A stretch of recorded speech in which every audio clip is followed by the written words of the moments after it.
दोस्तों, इस वीडियो में हम देखेंगे कि बेरियाट्रिक सर्जरी के साइड इफ़ेक्ट्स क्या है।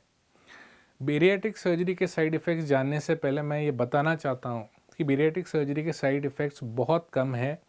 सीरियस साइड इफ़ेक्ट्स अगर हम देखते हैं तो 0.3% है, मतलब 1000 लोगों में से 3 ही लोगों को सीरियस साइड इफ़ेक्ट्स हो सकते हैं। और जो छोटे मोटे साइड इफ़ेक्ट्स है वो प्रिवेंटेबल है, उसको इलाज उपलब्ध है, तो इसके बारे में बहुत ज़्यादा डर रखना ज़रूरी नहीं है। डिटेल में जाने से पहले बेरियाट्रिक सर्जरी के प्रकार मेरे अन्य वीडियो में हम देख सकते हैं।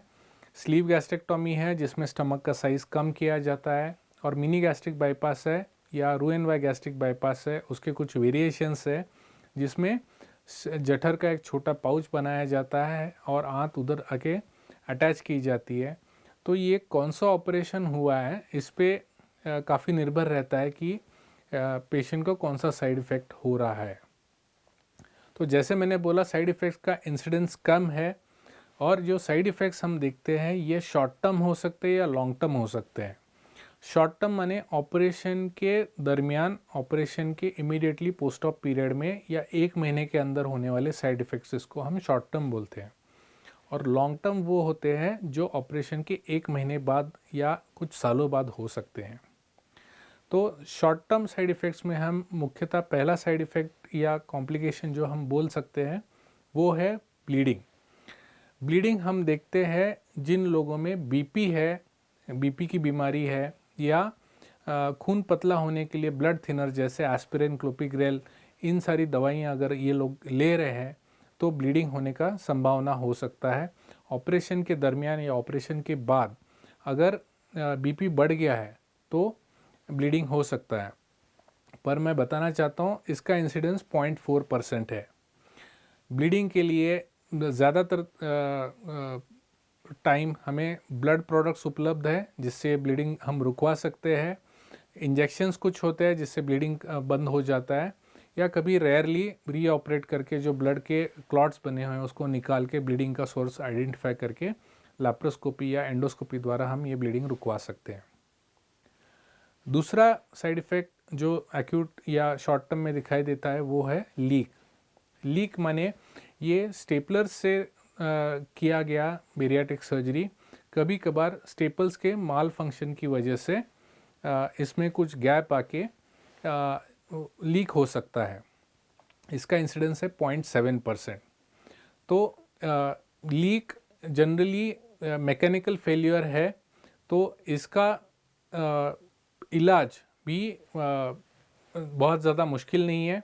लीक के लिए हम आजकल एंडोस्कोपी द्वारा स्टेंटिंग है, ग्लू है, ऑपरेशन करके जहाँ से लीक हो रहा है वो टाका डाल के वो एरिया हम बंद कर सकते हैं, या कभी कभार एक ऑपरेशन दूसरे ऑपरेशन के तरीके में बदलाव करना ज़रूरी होता है। जैसे स्लीव को हम बाईपास में कन्वर्ट कर देते हैं अगर ये क्रॉनिक लॉन्ग टर्म लीक है तो हमने देखा कि ब्लीडिंग और लीक, इसके बाद आता है एम्बोलिज्म या डीवीटी।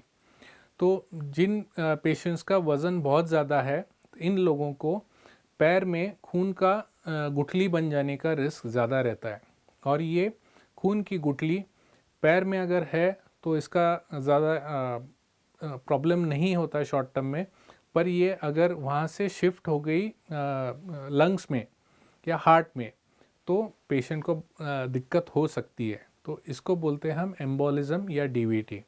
तो एम्बोलिज्म या डीवीटी प्रिवेंट करने के लिए हमारे पास तौर तरीके हैं जिसमें हिपैरिन का इंजेक्शन पेशेंट को ऑपरेशन के पहले दिया जाता है। डीवीटी के लिए एंटी एम्बोलिज्म स्टॉकिंग्स है, एंटी डीवीटी स्टॉकिंग्स है, और अर्ली एम्बुलेशन मतलब पेशेंट को जल्दी चलाना, इन सारे तरीक़ों से ये डीवीटी या एम्बोलिज्म प्रिवेंट किया जा सकता है। एम्बोलिज्म या डीवीटी अगर हो गया है तो पेशेंट को हिपैरिन के इंजेक्शंस के द्वारा ये कंट्रोल किया जा सकता है। चौथा मुख्य तरीके से जो कॉमनली दिखाई देता है वो वॉमिटिंग, ये एक सिम्टम हो सकता है। मैं बताना चाहता हूँ कि वॉमिटिंग ये खाने के तरीके की वजह से होने वाला साइड इफ़ेक्ट है। पेशेंट अगर जल्दी में ज़्यादा खा लेता है, या मोबाइल या टीवी देखते हुए खा लेता है, ठीक तरह से चबा के नहीं खाते हैं, या सॉलिड और लिक्विड एक साथ खाते हैं, तो वॉमिटिंग हो सकता है, क्योंकि स्टमक का साइज़ छोटा हो जाता है और इसमें हमने लिक्विड्स और सॉलिड मिला दिया तो उल्टी हो सकती है। तो खाने के तरीके अगर चेंज कर देता है मरीज़ पेशेंट, जैसे स्लोली खाना, चबा के खाना, टीवी ना देखते हुए खाना, तो ये वॉमिटिंग की प्रॉब्लम कम हो सकती है। तो अभी तक हमने देखा short term side effects. Long term side effects माने कुछ सालों बाद दिखाई देने वाले साइड इफ़ेक्ट्स या 1 महीने बाद होने वाले इफ़ेक्ट्स को हम लॉन्ग टर्म साइड इफ़ेक्ट्स बोल सकते हैं। तो लॉन्ग टर्म साइड इफ़ेक्ट्स में मुख्यतः हमें दिखाई देते हैं वो है न्यूट्रिशनल डेफिशिएंसीज़। न्यूट्रिशनल डेफिशिएंसीज़ जो है ये हमें दिखाई देते हैं जो लोग खाने में जो डूज़ एंड डोंट्स बताए गए हैं वो अगर फॉलो नहीं करते। खाने में मुख्यतः प्रोटीन, विटामिन, कैल्शियम, आयरन और माइनर एलिमेंट्स का उचित तरीके से सेवन करना ज़रूरी है। इसका सलाह ऑपरेशन के बाद बेरियाट्रिक सर्जन और डाइटिशियंस द्वारा दिया जाता है। वो अगर फॉलो नहीं किया जाता है, खाने में बदलाव नहीं किए जाते हैं, तो ये डेफिशिएंसी दिखाई देते हैं।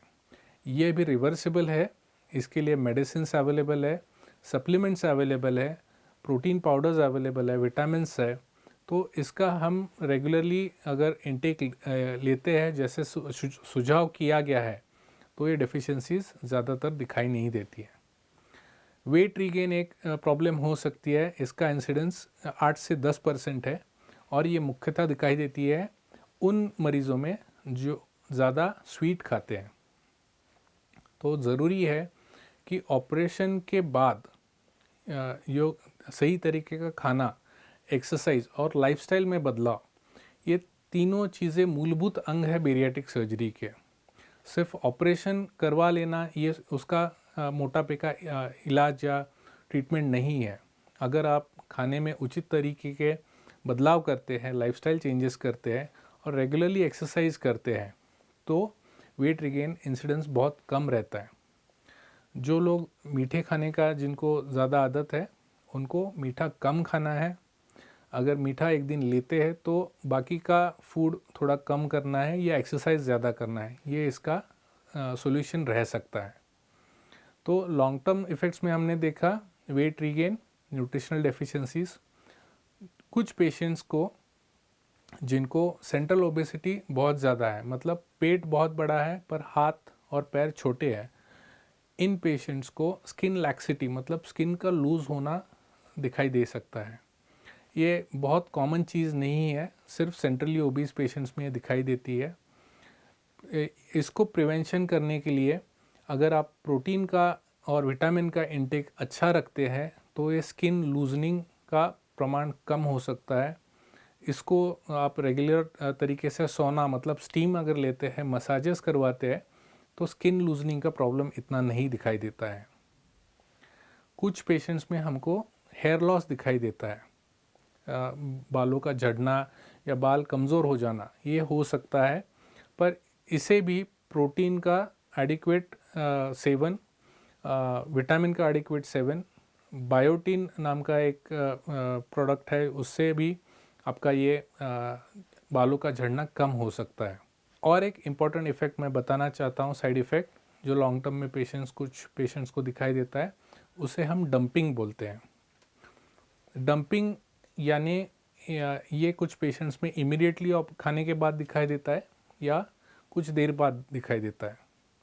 डंपिंग होने का कारण है कि ज़्यादा मीठा खाना या हाई कैलोरिक डेंस फूड आंत में अगर जल्दी चला जाता है तो आंत शरीर का पानी खींच लेती है, या फिर इंसुलिन एकदम ज़्यादा बढ़ जाता है शुगर कम करने के लिए और बाद में रिएक्टिव हाइपोग्लाइसेमिया होता है।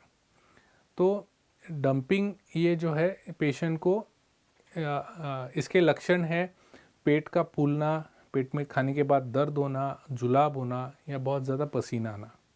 तो इसका उपाय एकदम सिंपल है। अगर ये लक्षण दिखाई दे रहे हैं तो पेशेंट को लेटना है, ज़्यादा कॉन्सेंट्रेटेड स्वीट प्रोडक्ट्स अवॉइड करना है, पानी पीना है, और अगर ये बार बार होता है तो इसके लिए मेडिसिन्स भी उपलब्ध है। तो हमने अभी तक जो देखा है वो शॉर्ट टर्म साइड इफ़ेक्ट्स है, लॉन्ग टर्म साइड इफ़ेक्ट्स है, पर मैं ये दोबारा बताना चाहता हूँ कि ओबेसिटी एक ऐसी बीमारी है जिससे अगर BMI 35 to 40 है तो 2 से 4 साल की वर्षायु, या अगर BMI 40 to 45 है तो 8 से 10 साल ज़िंदगी के कम हो सकते हैं।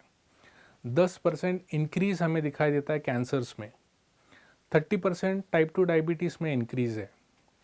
तो बेरियाट्रिक सर्जरी के साइड इफ़ेक्ट्स अगर हम नापते हैं और ओबेसिटी के साइड इफ़ेक्ट्स अगर हम नापते हैं तो बेरियाट्रिक सर्जरी एक एडवांटेजियस चीज़ है।